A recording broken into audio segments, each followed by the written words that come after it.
এলাকায় হকারি করতে পারবে না, কিন্তু সে টাকা দিয়ে সে তার এলাকাতে হকারি করতে পারবে, তার এলাকার হকার্স মার্কেটে সে ব্যবসা করতে পারবে। সেরকম ব্যবস্থা করে দেন, হকারদের জন্য আপনারা ঋণের ব্যবস্থা করেন এবং সেই ঋণটা সে তার এলাকাতে সে যে জায়গা থেকে আসছে সেখানে ব্যয় করে সেখানে দোকানপাট করুক না কেন, মানুষ তো সবখানেই আছে। আরেকটা বিষয় হচ্ছে চেয়ারম্যান এবং মেম্বার যারা আছে স্থানীয় পর্যায়ে, স্থানীয় সরকারের অধীনে, এই সমস্ত চেয়ারম্যান মেম্বারদের সহায়তায় তার অঞ্চলের শ্রমের সঠিক বন্টনটা করা জরুরি।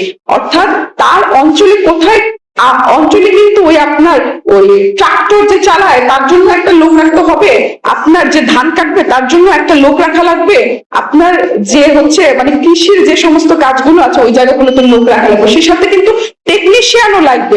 পোল্ট্রি যেখানে মুরগির জন্য কাজ করা হয়, মুরগির বিজনেস করা হয়, পোল্ট্রির মালিকগুলোও কিন্তু লোকজন পায় না, ঠিক আছে, টেকনিক্যাল লোকজন পাচ্ছে না, সেখানেও কিন্তু লোক লাগবে। আপনি শুধু রাস্তা তৈরি করার জন্য বাজেট দিবেন, আপনি এই জায়গাতে বাজেট দিবেন না তা কিন্তু না। বাজেটটা কিন্তু এই যে আমাদের খাবার দাবার আমরা যেটা খেয়ে বাঁচি সেখানে কিন্তু আপনাকে বাজেটটা প্রপারলি ডিস্ট্রিবিউট করতে হবে, ওই ছোট ছোট পেশাগুলোকে দেখতে হবে।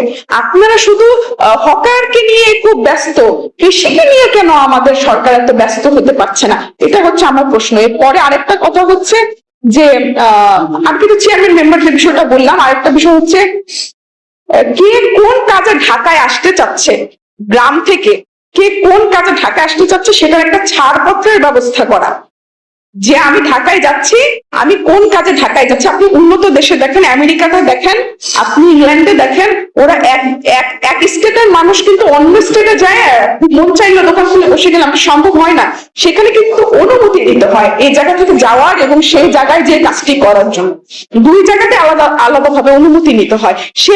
আমরা যেহেতু উন্নত হতে চাই, আমরা গরিব দেশ কিন্তু উন্নত হতে চাই, আমরা উন্নত জামা কাপড় পরবো, শুধু বিদেশি ব্র্যান্ডের জামা কাপড় পরবো, আমরা বিদেশের সিস্টেম ফলো না করে তো উন্নত হতে পারবো না। তো আমাদের এই যে হিউম্যান রিসোর্স ম্যানেজমেন্টের জন্য আমাদের কিন্তু এই জিনিসটাতে গুরুত্ব দিতে হবে। তারপরে আমি আরেকটা যে কথা বলেছি সেটা হচ্ছে যে আরেকটা বিষয় হচ্ছে এই যে যদি আমরা ছাড়পত্রের ব্যবস্থা করি, যে তুমি কি কারণে ঢাকায় যাচ্ছ, হ্যাঁ এই জিনিসটা যদি আমি ব্যবস্থা করি তাহলে কিন্তু ঢাকার অপরাধের মাত্রা কমে যাবে। কারণ কে আসছে, কি কাজে আসছে, কি কাজে ঢাকায় ঢুকেছে বা কি কাজ সে করছে, এটা কিন্তু একটা রেকর্ড থেকে যাচ্ছে। এই রেকর্ডটা থেকে যাওয়ার কারণে কিন্তু আমরা অপরাধীকে শনাক্ত করা এবং অপরাধ বিষয়ক যে সংশ্লিষ্টতা, যেমন ধরো আমাকে কে মেরে গেছে আমি জানি না, ঠিক আছে, এই ধরনের ক্রিমিনালদের কিন্তু আইডেন্টিফাই করা অনেক ইজি হবে যদি এই সিস্টেমটাকে বাজেটের আওতায় টাকা পয়সা দিয়ে করে নেওয়া যায়।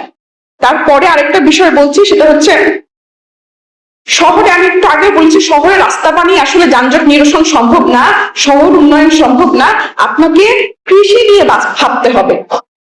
আমার আরেকটা কথা হচ্ছে, আমার এই প্রস্তাবটাকে আমি খুব বেশি গুরুত্ব দিতে চাচ্ছি, এবার বাজেটে সরকার রবি শস্য কিনে নেক, আমাদের কৃষকদের সরকার রবি শস্য কিনে নেক। জাপানে দেখবেন ওখানে কিন্তু রবি শস্য যেটা খাবার সেটা কিন্তু সরকার কিনে নেয়, কৃষকের কাছ থেকে সরাসরি সরকার কিনে নেয়, তার সরকারের কাছ থেকে ডিস্ট্রিবিউটররা কিনে নেয়, ঠিক আছে, কিন্তু কৃষকের কাছ থেকে ফার্স্ট হচ্ছে সরকার কিনে নেয়।